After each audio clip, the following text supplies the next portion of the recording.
Chair recognizes Ms. Crockett. Thank you so much, Mr. Chair. It's the faux outrage for me. It's as faux news that I'm hearing, because somehow you guys, and when I say you guys, I am referring to my Republican colleagues, pretend as if you are the heroes of the story. But let me remind you who set the House on fire. It was y'all. So let me go ahead and handle these receipts, because I know that I always have to have proof, even though I guess our education system is failing us, because it seems like facts don't seem to faze people that vote for y'all. But I'm going to do it anyway. So when we talk about debt, I'd ask for unanimous consent to enter into a record this article that says Donald Trump built a national debt so big, even before the pandemic, that it'll weigh down the economy for years. Without objection, so ordered. Thank you so much. In fact, it talked about the fact that he ran up our debt almost $8 trillion. It was estimated to be $7.8 trillion at that time. And this is it's actually the third biggest increase ever under any presidential administration. So I don't understand how y'all gonna play the heroes. I also want to just kind of be clear about some basic level setting of civics, because it seems like civics is evading us. And listen, Governor, I actually appreciate you. I know that in today's times, for whatever reason, if you got a D or an R in front of your name, it has to be all hostile. Listen, I am a former business owner. If I was not sitting in this seat, I would still have my law firm, but you know, we have rules, right? So I'm not allowed to practice law. I'm not allowed to do a lot of other things, because ethics decides that that's not really a good thing, to make sure that the American people can trust that I don't have any divided interest. In fact, we do that for people that run our treasury typically. So I'm curious to know if you have an elected treasurer in your state. And you do, actually. We do. I know you do, because I looked him up. And I'm curious to know. So it's my guess that he's the one that actually controls all of the treasury systems that you have, correct?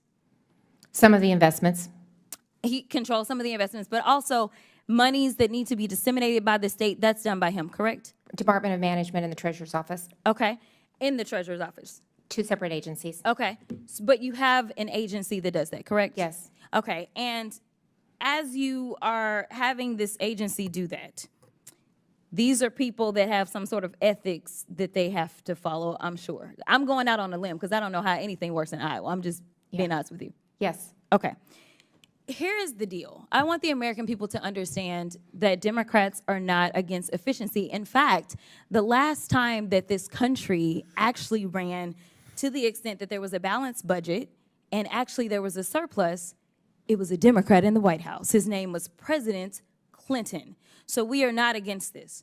What we are against is this idea that we will evade the Constitution, or we will evade our own constitutional.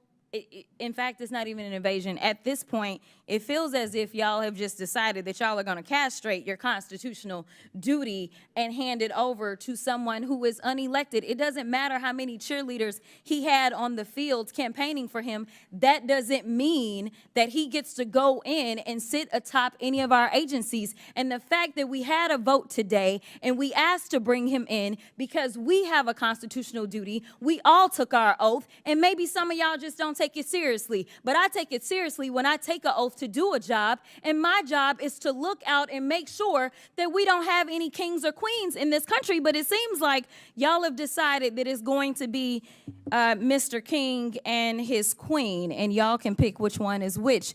But either way, I want to also talk about, Governor, I'm curious to know if you know the answers to these questions. Which party controls the White House? Republican. Which party controls the Senate? Republican. Which party controls the House? Republican. Is that about what the makeup is in Iowa? Yes. And that has allowed you to be able to get your agenda across, correct?